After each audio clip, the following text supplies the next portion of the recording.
I never thought I'd be the kind of mother who'd have to record her own children's conversations to protect herself. But when you're 72 years old and you start noticing your kids whispering in corners, hanging up phones when you enter rooms, and exchanging looks you can't quite decipher, you learn to trust your instincts. And my instincts were screaming that something was very, very wrong. Before I reveal what my own children did to me, please tap the like button. It helps me find the courage to speak. If you've ever felt discarded by the very family you raised with your whole heart, please subscribe. Your support feels like the only warmth left in my life. And comment your name and where you're watching from. I want to remember the people who stand with me when my 3 children left me behind. The day I found myself sitting in the common room of Meadowbrook Nursing Home, surrounded by the smell of institutional lunch and the sound of a television no one was watching, I reached into my purse and pulled out the small recording device I'd been carrying for months. I had over 2 years of recordings. Every family dinner, every concerned conversation about my health, every scheming phone call they thought I couldn't hear. They thought I was losing my mind. Turns out, I was the only one thinking clearly. But I'm getting ahead of myself. Let me start at the beginning, because you need to understand how 3 children I raised, loved, and sacrificed everything for could look me in the eye and throw me away like yesterday's garbage. My name is Margaret Rose Patterson, and I'm 72 years old. For 50 years, I was married to the love of my life, James Patterson. We built a beautiful life together in our home in Riverside, a gorgeous 4-bedroom colonial worth $400,000 that we'd paid off completely 5 years before James died. He had a heart attack in our garden while planting roses for our 50th anniversary. He was 69. That was 3 years ago, and not a day goes by that I don't miss him. James and I had 3 children. Robert, our oldest at 46, a real estate agent who always had big dreams but never quite the follow-through to match. Then there was Linda, 43, who married a man named Derek, controlling, cold Derek, and seemed to lose herself completely after the wedding. And finally, Michael, our baby, at 39, a pharmaceutical sales rep who'd always been just a little too interested in money for my comfort. After James died, I was devastated. But I had our home, our savings, and our 3 children who promised they'd always be there for me. "Mom, we'll take care of you," Robert had said at the funeral, squeezing my hand. "Dad would want us to make sure you're never alone." I believed him. God help me, I believed all of them. Those first 6 months after James passed, my kids were attentive. They called regularly. They visited for Sunday dinners. Linda helped me sort through James's clothes, a task I couldn't face alone. Michael took over managing some of the paperwork I had always left to James. Robert helped me understand our financial situation, which was comfortable. The house paid off, James's life insurance of $150,000, and our retirement savings of about $200,000. "You're set, Mom," Robert had told me, sitting at my kitchen table with all the papers spread out. I remember feeling such relief and such gratitude that my children cared enough to help me navigate this new chapter of my life. But then, slowly, things began to change. It started with Robert. He began coming over more frequently, but the visits felt different. He'd walk through the house, commenting on things. "Mom, this place is really too big for just you," he'd say, running his hand along the banister. "4 bedrooms, all these stairs? What if you fell?" "I'm perfectly capable of managing stairs," I'd replied, A little defensively. I've lived in this house for 42 years. I know, he'd say, that practiced real estate agent smile on his face. I'm just thinking about your future, about what's practical. Then Linda started in. She'd visit with Derek, and they'd exchange these looks whenever I'd forget something minor, a dentist appointment or where I'd put my reading glasses. Mom's getting forgetful, Linda would whisper to Derek, not quite as quietly as she thought she was. Maybe we need to start thinking about options. Options. That word started coming up a lot. Michael was more direct. Mom, have you thought about selling this place? Think of all the equity you're sitting on. You could live somewhere smaller, easier to manage, and have money to enjoy life. This is my home, I'd say firmly. Your father and I built our life here. You three grew up here. I'm not going anywhere. But they kept pushing, gently at first, then more insistently. About 18 months after James died, I started noticing something else. When all three of them would visit together, which was happening more frequently, they'd have these hushed conversations in the kitchen or out on the porch. They'd stop talking when I approached.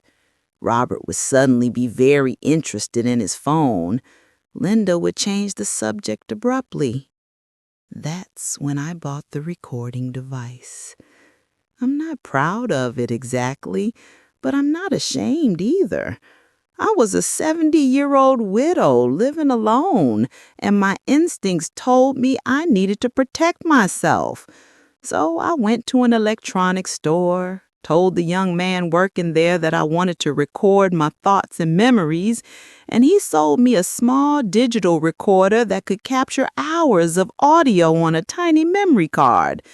The first time I used it was during a Sunday dinner. I placed it in the centerpiece on the dining room table, hidden among the artificial flowers, and pressed record before they arrived. What I heard when I listened to it later that night made my blood run cold. It was Linda and Michael talking in the kitchen while I was in the bathroom and Robert was supposedly checking something in the basement. We need to move faster on this, Michael was saying. The longer we wait, the more chance Mom does something stupid with the money. Like what? Linda asked. I don't know, donates it, gives it to charity, changes her will. Old people get weird ideas. Derek thinks we should talk to a lawyer about getting power of attorney, Linda said. He says if we can prove she's not mentally competent. Is she? Michael interrupted. I mean, she's definitely more forgetful than she used to be. She's grieving, Michael. That's not the same as dementia, but it could be dementia. Who's to say?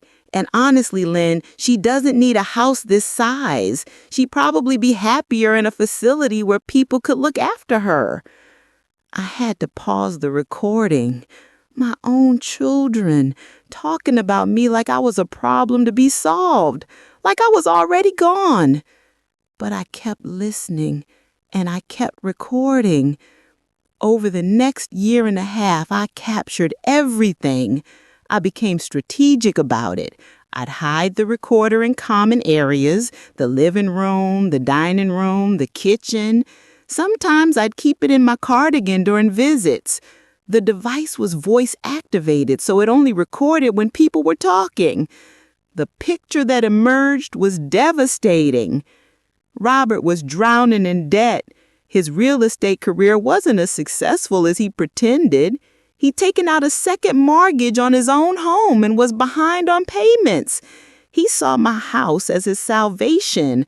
Once we sell Mom's place and she settled somewhere cheaper, my cut'll solve everything, I heard him tell Linda one day.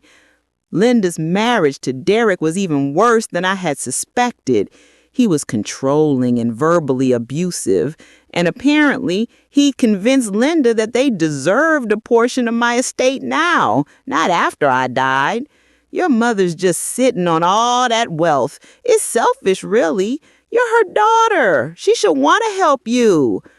Michael was the worst. He'd gotten involved in some bad investments and owed money to people he wouldn't name. He needed cash fast. I've already talked to an elder care attorney, I heard him tell Robert. If we can get her declared incompetent, we can be appointed her guardians. Then we control everything, the house sale, the money, all of it. That seems extreme, Robert had replied, but he didn't say it was wrong. He just said it seemed extreme. Do you know what it feels like to hear your own children plotting against you? To realize that the people you gave life to, raised, loved, sacrificed for, see you nothing more than an obstacle between them and money? I started documenting everything else too. I kept a journal of my daily activities to prove my mental competence. I made sure to stay social, attending my church group, my book club, my volunteer work at the local library. I kept all my medical records showing I was in good health. I had my doctor write a letter confirming I had no signs of dementia or cognitive decline. And I kept recording. The conversations got worse. They started talking about specific nursing homes. Meadowbrook was mentioned frequently. It was nice enough to not feel guilty about, but not so expensive that it would eat into their inheritance too quickly. They discussed which belongings from the house they each wanted. Michael had his eye on James' vintage car collection. Linda wanted my mother's jewelry. Robert wanted the antique furniture. "What about Mom's input?" Linda asked once, and for a moment I felt a flicker of hope. "We'll make her think it's her idea," Robert said smoothly. "We just need to present it right. Make her think we're worried about her safety, her happiness. Play up the 'you'd have friends your own age' angle." They were even scripting how they'd manipulate me. The final straw, the moment I knew I had to act, came about 3 months ago. I was in my bedroom, and they thought I was napping. The recorder was in the living room, and they were all there, Robert, Linda, Derek, and Michael. "I found a buyer for the house," Robert said. "Friend of a friend. He'll pay $390,000 cash, no inspection. We can close in 30 days. "But Mom hasn't agreed to move yet," Linda said. "She will," Michael replied. "I've already put a deposit down at Meadowbrook. I told them she has early-stage dementia and needs a secure facility. They have a room available next month." "You told them she has dementia?" Linda sounded shocked. "Michael, she doesn't." "What are they going to do? Verify it?" Michael snapped. "Once she's there, it's done. We sell the house, split the money, and visit her once a month to keep up appearances." "This feels wrong," Linda said quietly. "What feels wrong," Derek's voice cut in, cold and sharp, "is letting an old woman sit on $400,000 while her children struggle. You want to keep living in that cramped apartment, Linda. You want to keep asking your mother for money like you're still a teenager?" "Derek's right," Robert said. "Look, we all love Mom, but she's not getting any younger. This is the smart thing to do, the responsible thing. We're protecting her." "Protecting her from what?" asked Linda. "From herself," Michael said. "From being alone in this big house where anything could happen. From being vulnerable to scammers or falling and not being found for days. We're doing this for her." They convinced themselves they were the heroes of this story. That night, I lay in the bed I'd shared with James for 50 years, and I cried until I had no tears left. Then I got angry. Then I got smart. I made an appointment with an attorney, not an elder care attorney like my children had consulted, but an estate planning and family law attorney named Patricia Harrington. She was in her 50s, sharp-eyed, and came highly recommended by a woman in my book club who'd gone through a difficult situation with her own children. I brought Patricia everything. The recordings, organized by date, my journal documenting my daily activities, my medical records, a list of my assets, a timeline of my children's increasingly aggressive behavior. She listened to several of the recordings, her expression growing darker with each one. Finally, she looked at me over her reading glasses, firmly. "Margaret, your children are attempting to commit elder abuse and financial exploitation. What they're planning is illegal, but more than that, it's unconscionable. What can I do?" "Well, you have options. You can report them to Adult Protective Services, you could pursue criminal charges, or," she paused, "we can be strategic. We can let them think they're succeeding, document everything, and then drop the hammer at exactly the right moment for maximum legal impact." "Won't I have to go to that nursing home?" The thought terrified me. "Possibly for a short time," Patricia admitted, "but not if we move quickly enough.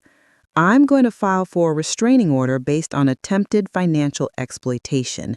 I'm going to make sure your assets are protected, and I'm going to draft a new will that makes it very clear what happens if they continue down this path. Do it. All of it." But before Patricia could file anything, things accelerated. It was a Tuesday morning. I was having coffee in my kitchen when all three of my children arrived together, unannounced. They had papers with them.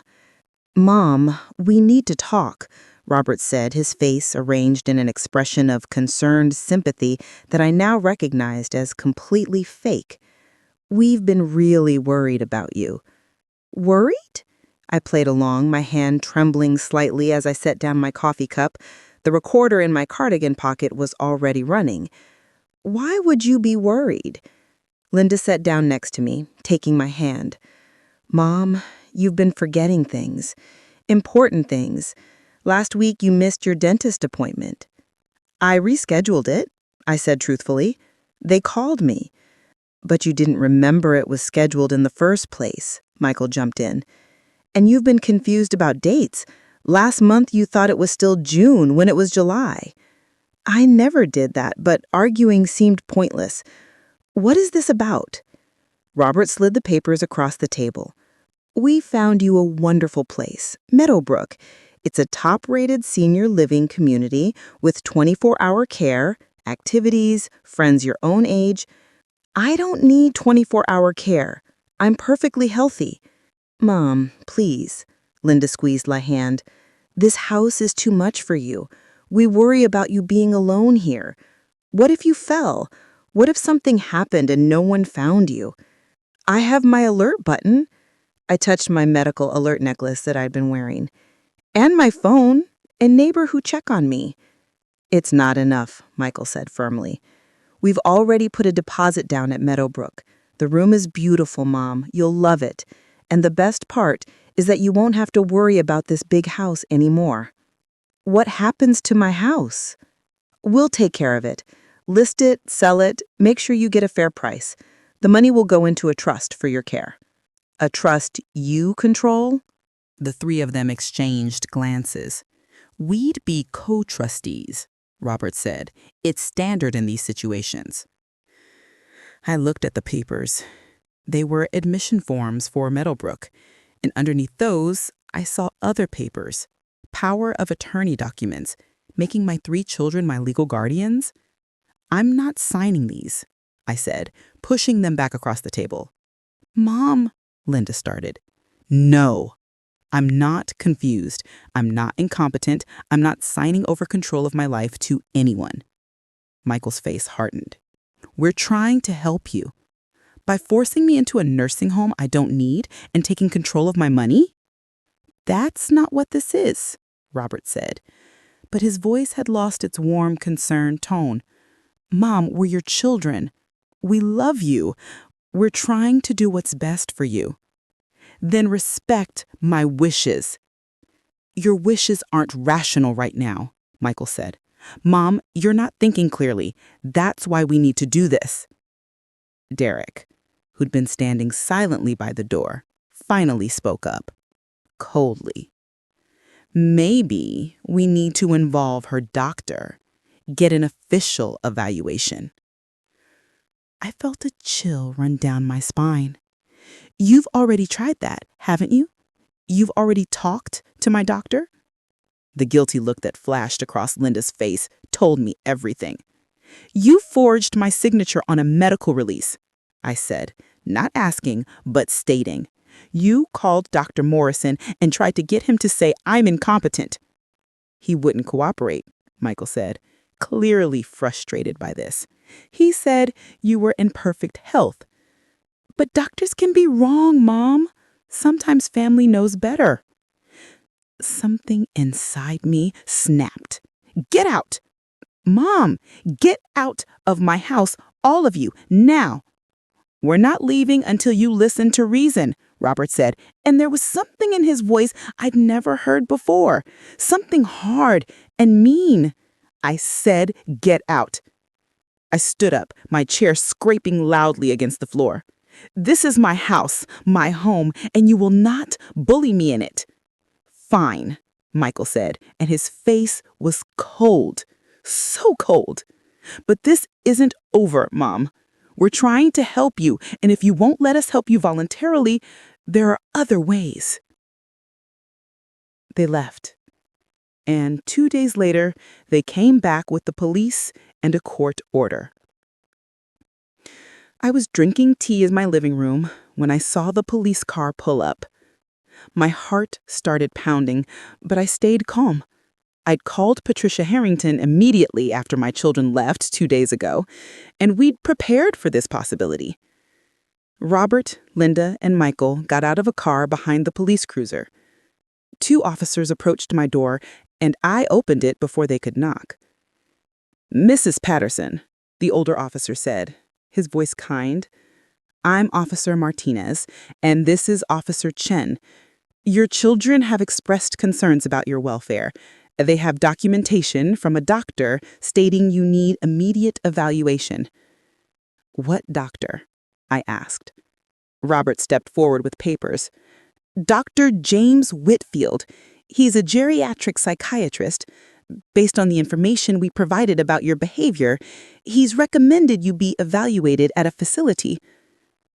Dr. Whitfield has never met me, I said calmly. How can he recommend anything about my mental state without an examination? The evaluation will happen at the facility, Robert said. Mom, please don't make this harder than it needs to be. Officer Martinez looked uncomfortable. Ma'am, I have to ask, are you having any confusion about where you are or what day it is? It's Thursday, May 23rd. I'm in my home at 482 Riverside Drive. My name is Margaret Rose Patterson. I'm 72 years old, and I'm being railroaded by my children who want to steal my house. Officer, I have my own attorney, Patricia Harrington, with Harrison and Associates. I'd like to call her right now. Mom, that's not necessary, Linda started. I have the right to legal counsel, I interrupted. Officer, don't I? Officer Martinez nodded slowly. You do, ma'am. I called Patricia. She answered immediately. I'd briefed her this might happen. They're here. Please. They have some kind of court order. Put me on speaker. I did. This is Patricia Harrington, Mrs. Patterson's attorney. Officers, I need you to verify that order very carefully. Mrs. Patterson is mentally competent, has no dementia diagnosis, and her own physician will testify to that. If her children have obtained an order based on false information, executing it could open the department to significant liability. I watched my children's faces pale. Officer Chen took the papers from Robert and read them carefully. This is signed by Judge Morrison, but, he looked at Robert, this is based on a doctor's report, a doctor who says in his notes he's never examined the patient. It's standard procedure in cases like this. The examination happens after. After what? Officer Martinez interrupted. After we forcibly removed a woman from her home? This doesn't feel right. Our mother is not mentally competent to make decisions.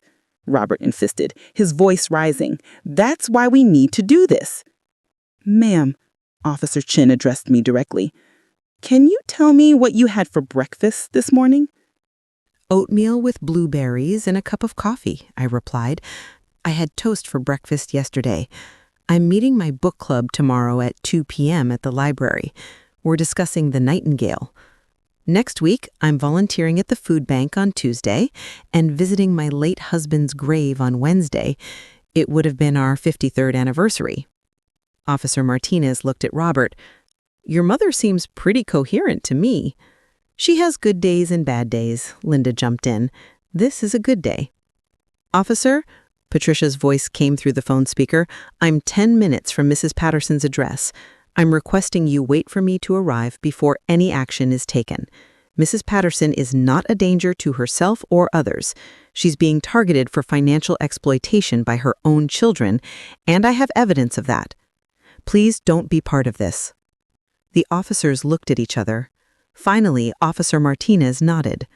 "We'll wait for the attorney." My children were furious. Michael started to argue, but Officer Chin held up his hand. "Sir, if everything is as you say, 10 more minutes won't matter. If everything isn't as you say, then we need the full picture before we act." Patricia arrived 8 minutes later, immaculate in a navy suit, carrying a briefcase. She shook hands with the officers, introduced herself formally, and then turned to my children. Coldly, "Robert, Linda, Michael, I'm sure you'll be interested to know that I've spent the last 2 days reviewing hours of recorded conversations where you discuss selling your mother's house without her knowledge, lying about her mental state, and planning to control her finances against her will. That's called financial exploitation of an elder. It's a felony in this state." "You've been recording us?" Linda's voice was barely a whisper. "Your mother has been protecting herself," Patricia said, "which she had every right to do when she suspected, correctly it turns out, that her children were planning to abuse her." "We're trying to help her," Robert shouted. "By lying to doctors? By attempting to have her forcibly institutionalized? By planning to sell her home behind her back?" Patricia's voice was sharp as a knife. "Officers, I have documentation here that proves Mrs. Patterson is competent. I also have evidence of her children's scheme. I'm formally requesting that you decline to execute whatever order they've obtained through false pretenses." Officer Martinez took the papers Patricia offered. He read them, his expression growing darker. Finally, he looked at my children. "You need to leave, now. Mrs. Patterson is staying in her home." "You can't," Michael started. "Yes, I can. And if you don't leave immediately, I'll arrest you for trespassing. Your mother has made it clear you're not welcome here." They left, but not quietly. Robert pointed at me as he backed toward his car. "You'll regret this, Mom. We're your children. We're your family. Who do you think is going to take care of you when you really do need help?" Softly, "Not you. That's very clear now." After they left, I collapsed onto my sofa and cried for an hour. Crying. Patricia sat with me, not speaking, just being present. When I finally composed myself, she said gently, "Margaret, they're not going to give up. They'll try again. We need to be proactive. What do you recommend?" "First, we file for restraining orders. Then we press charges for attempted exploitation. And we make sure your assets are locked down tight. New will, trust structure that they can't touch, everything." Deep breath. Do it. Over the next 6 weeks, my life became a legal battlefield. Patricia filed restraining orders against all 3 children, which were granted after a judge listened to just 3 of my recordings. The look on the judge's face as she heard my own children plotting against me is something I'll never forget. My children fought back. They hired their own attorney, some slip guy who specialized in elder law, which seemed ironic, and filed a counterclaim saying I was mentally unfit and being manipulated by my attorney. They demanded a mental evaluation by a court-appointed psychiatrist. Fine. I agreed immediately. Dr. Sarah Chen spent 4 hours with me over 2 sessions. She gave me cognitive tests, memory tests, talked to me about my life, my activities, my goals. When her report came back, it stated clearly, Mrs. Patterson shows no signs of dementia, cognitive impairment, or mental incompetence. She is fully capable of managing her own affairs. Her concerns about her children's motivations appear to be well-founded and rational, not paranoid or delusional. The court date was set for July 18th. It was supposed to be a hearing about the restraining orders and whether they should be made permanent. But Patricia had bigger plans. "I'm bringing everything," she told me over coffee in my kitchen the week before the hearing. "Every recording, every piece of evidence. I'm not just defending you, Margaret. I'm going on offense. Your children are going to face consequences." The night before the hearing, I couldn't sleep. Nervous laugh. I kept thinking about Robert as a little boy, how he'd climb into bed with me and James during thunderstorms. I thought about Linda in her first dance recital, so proud in her pink tutu. I thought about Michael's high school graduation, how he'd hugged me and said, "I couldn't have done it without you, Mom." Where did it all go wrong? When did I stop being their mother and become just a source of money to them?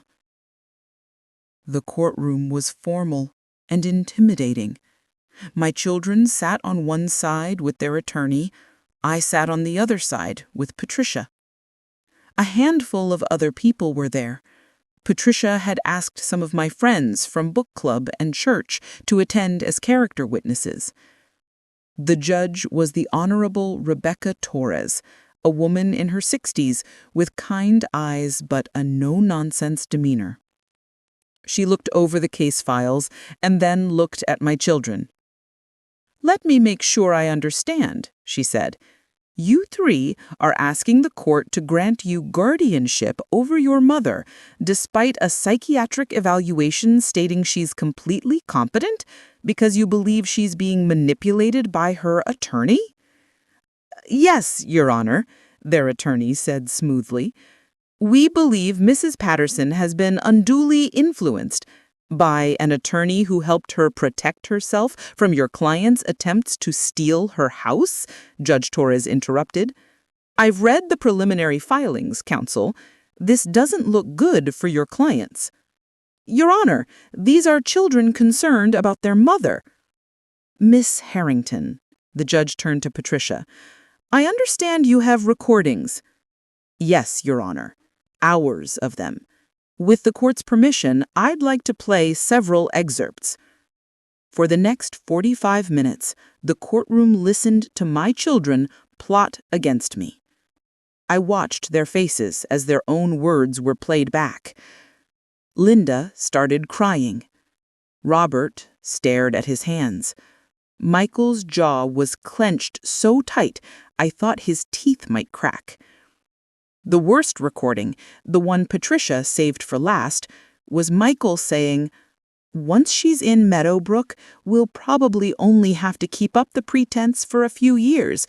Old people in nursing homes don't last long, especially when they're depressed. No one will question it if she just declines." The courtroom was completely silent after that one. "Let me get this straight," Judge Torres said, her voice icy. "You were planning to institutionalize your healthy, competent mother, sell her house without her consent, take control of her money, and essentially wait for her to die?" "Your Honor, that's taken out of context," their attorney started. "What context makes that acceptable? What possible context?" She turned to my children. "Stand up, all of you." They stood. "I am granting the permanent restraining orders. You are to have no contact with your mother unless she initiates it. You are not to come within 500 feet of her home. You are not to contact her friends, her doctors, or anyone else in her life. Do you understand?" "Your Honor, they're her children," their attorney tried again. "They are adults who attempted to commit elder abuse and financial exploitation," the judge cut him off. "Be grateful I'm not holding them in contempt right now. Miss Harrington, I assume you're pursuing criminal charges." "Yes, Your Honor. With Mrs. Patterson's permission, we'll be filing with the district attorney's office this week." "Good." Judge Torres looked at my children again, and her expression was pure disgust. I've been on the bench for 23 years. I've seen a lot of terrible things. But children plotting to institutionalize and essentially abandon their own healthy, competent mother for money? That's a new low. You should be ashamed of yourselves. Linda was sobbing openly now. Mom, we didn't mean... Don't, I said, standing up, angry. My voice was shaking, but it was strong. Don't you dare tell me what you meant or didn't mean. I heard every word. I heard you planning to sell my home. I heard you lying about my mental state. I heard Michael say you were waiting for me to decline and die. Mom, please, Robert started, shouting. I gave you everything. Everything. When you needed money for your house, Robert, who co-signed your mortgage? Me. When you were going through your divorce, Linda, who paid for your attorney? Me. Michael, when you wrecked your car because you were driving drunk, who bailed you out and paid for the lawyer who kept you out of jail? Me. My voice cracked, but I kept going. I loved you. I sacrificed for you.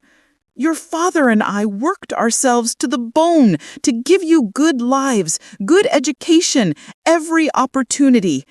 And this, voice breaking, this is how you repay me? By trying to throw me away like garbage? We were trying to help, Linda tried. Stop lying, crying. You were trying to steal from me. You were trying to take everything your father and I built and split it among yourselves while sticking me in a nursing home to die. Don't you dare stand there and say you were helping me. The courtroom was silent, except for my voice and Linda's crying. I don't know when you stopped being my children and became strangers, but it happened, and it breaks my heart. But I won't let you destroy me. Your father wouldn't have let you destroy me, and I won't either. Judge Torres waited until I sat back down, then addressed my children again. I strongly suggest you three get yourselves some therapy and think long and hard about what kind of people you've become. Court is adjourned. Restraining orders are permanent. Get out of my courtroom. They left. I watched them go, these three people I'd raised, and felt nothing but emptiness. Patricia drove me home. We didn't talk much. When we got to my house, my beautiful house, that James and I had made into a home, I just stood in the doorway for a minute. You did the right thing, Patricia said gently. But why does it hurt so much? Because you're a mother. That doesn't stop just because your children have failed you. Over the next few months, there were more legal proceedings. The district attorney did file charges, 3 counts of attempted financial exploitation and 1 count of conspiracy to commit fraud. It made the local news. The headline read, 3 siblings accused of plot to institutionalize healthy mother and steal $400,000 home. My phone rang constantly after that. Friends I hadn't heard from in years called to offer support. My church community rallied around me. The book club ladies brought me casseroles and kept me company. Even strangers reached out. Other elderly people who'd been through similar situations with their own children, thanking me for speaking up. The case was settled with a plea deal. My children each pleaded guilty to attempted financial exploitation in exchange for probation, community service, and mandatory restitution. They each had to pay me $5,000 for my legal fees and emotional distress. It was a tiny fraction of what they'd tried to steal, but Patricia assured me it was more about the conviction on their records than the money. Now, if they ever try this with anyone else, their own families, another elderly person, there's a record, Patricia explained. You may have saved someone else's parent from going through this. I haven't spoken to any of my children since the courtroom. Linda tried to call once, about a month after the sentencing. I let it go to voicemail. She said she was sorry. She said Derek had influenced her, but she knew that wasn't an excuse. She said she understood if I never forgave her. I saved the voicemail, but I didn't call back. I'm not ready. Maybe I never will be. Robert sent a letter. It was long, rambling, full of excuses and self-pity. He said his financial troubles made him desperate. He said he convinced himself he was doing the right thing. He said he missed me. I threw the letter away. Michael sent nothing. Somehow that's the most honest of all. My house is quiet now, but it's not lonely. I've joined a local theater group and discovered I love acting. Who knew?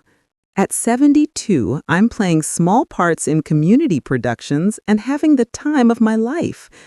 I've taken up painting. I've traveled, something I always wanted to do but never felt I could while James was sick. I've made new friends, real friends, who like me for myself, not for what I can give them. I have coffee every Thursday with a group of women from my church. We call ourselves the Silver Rebellion. All of us are over 65, and all of us have survived betrayal by family members in various ways. We support each other. We laugh together. We remind each other that we have value beyond what we can provide to others. My neighbor, Helen, a widow about my age, has become my closest friend. She went through something similar with her son.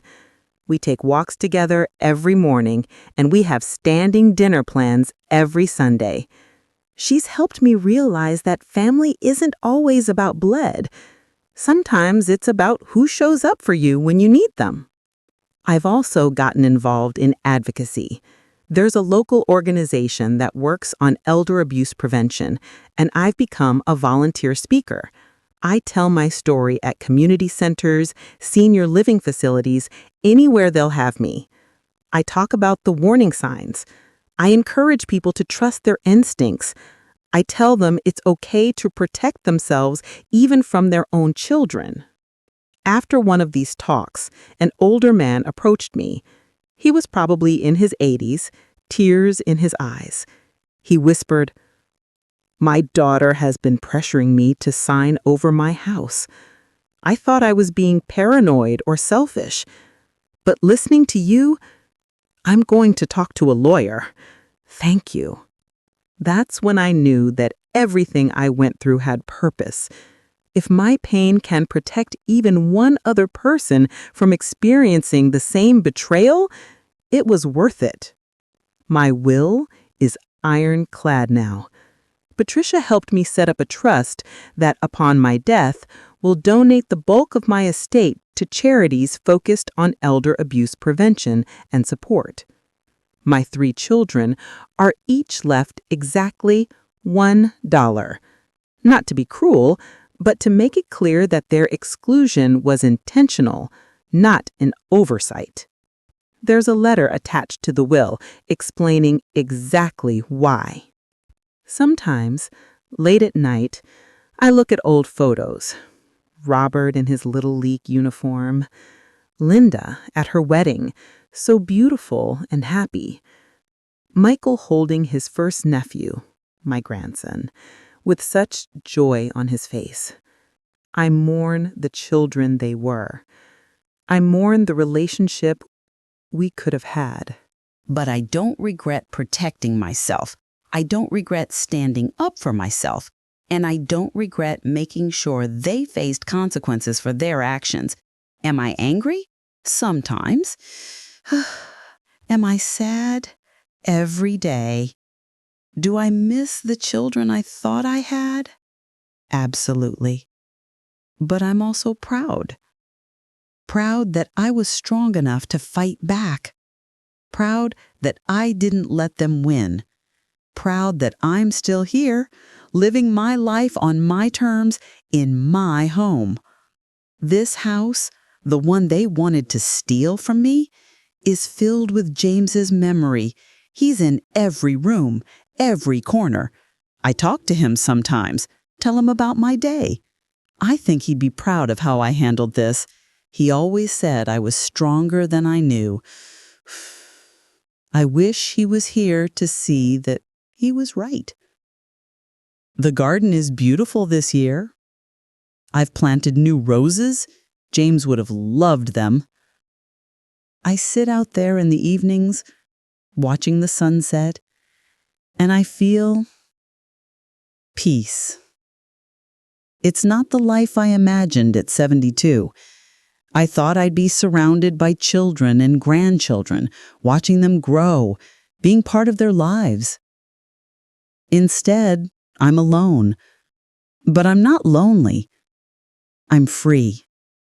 Free from their manipulation.